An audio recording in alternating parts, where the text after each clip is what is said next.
నమస్తే మిత్రులారా, నేను శ్రీనివాస్ చౌహాన్ అడ్వకేట్. మిత్రులారా, మన నిత్య జీవితంలో ప్రతి చర్య కూడా చట్టాలకి అవినాభావ సంబంధం కలిగి ఉంటుంది కాబట్టి చట్టాల మీద అవగాహన పెంపొందించుకోవడం ఎంతో అవసరం. సో మిత్రులారా, ఇప్పటి వరకు మీకు చట్టపరమైన అంశాల మీద వేల వీడియోలు మీకు అందించాను మిత్రులారా. అలాగే మీకు ఉపయోగపడడానికి చట్టపరమైన సమస్యలకు పరిష్కారాలు అనే ఒక పుస్తకాన్ని కూడా మీ ముందుకు తీసుకొచ్చాను. సో చట్టపరమైనటువంటి సమస్యలు ఏవి, వాటికి పరిష్కారాలు ఎలా ఉంటుంది అనే అంశం గురించి ఈ పుస్తకంలో పొందపరిచిన ఒక్కొక్క విషయాన్ని మీకు విశదీకరించే ప్రయత్నం చేస్తాను మిత్రులారా.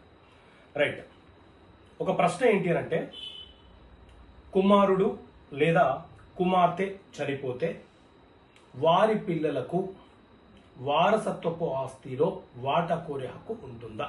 సో మిత్రులారా, మన దేశంలో హిందూ వారసత్వపు చట్టం 1956 అమలు ఉన్నది. ఈ చట్టాన్ని 1985లో అప్పటి రాష్ట్ర ప్రభుత్వం అంటే స్వర్గీయ శ్రీ ఎన్టీ రామారావు గారు ఆడపిల్లలకు కూడా వాటా ఇస్తూ వారసత్వపు ఆస్తిలో వాటా కోరే హక్కులను కల్పిస్తూ ఆ చట్టాన్ని సవరణ చేయడం జరిగింది. ఆ తర్వాత 2005వ సంవత్సరంలో కేంద్ర ప్రభుత్వము ఈ వారసత్వపు చట్టాన్ని అంటే హిందూ సక్సెషన్ యాక్ట్ ఈ చట్టాన్ని సవరణ చేయడం జరిగింది.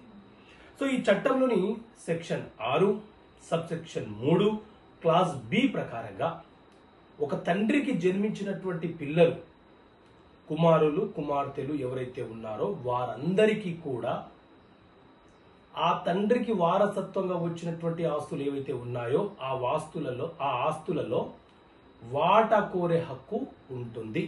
ఒకవేళ ఆ తల్లిదండ్రులకు జన్మించిన పిల్లలు కనుక వాటా భాగ పంపిణీ జరగడం కంటే ముందే వారికి పిల్లలు జన్మించిన తర్వాత కనుక మరణించి ఉంటే ఆ కుమారులకు కుమార్తెలకు రావాల్సినటువంటి ఆస్తి వాటా ఏదైతే ఉందో ఆ ఆస్తి వాటా వారి పిల్లలకు సంక్రమిస్తుంది.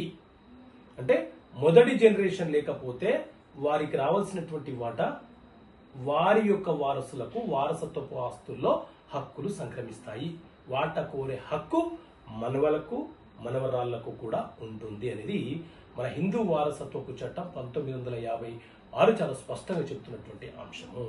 సో మిత్రులారా, ఇలాంటి అంశాలను చట్టపరమైన సమస్యలకు పరిష్కారాలు అనే పుస్తకంలో పొందపరిచాను.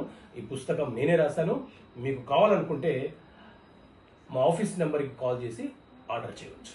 ఓకే మిత్రులారా, థ్యాంక్ యూ. జై హింద్.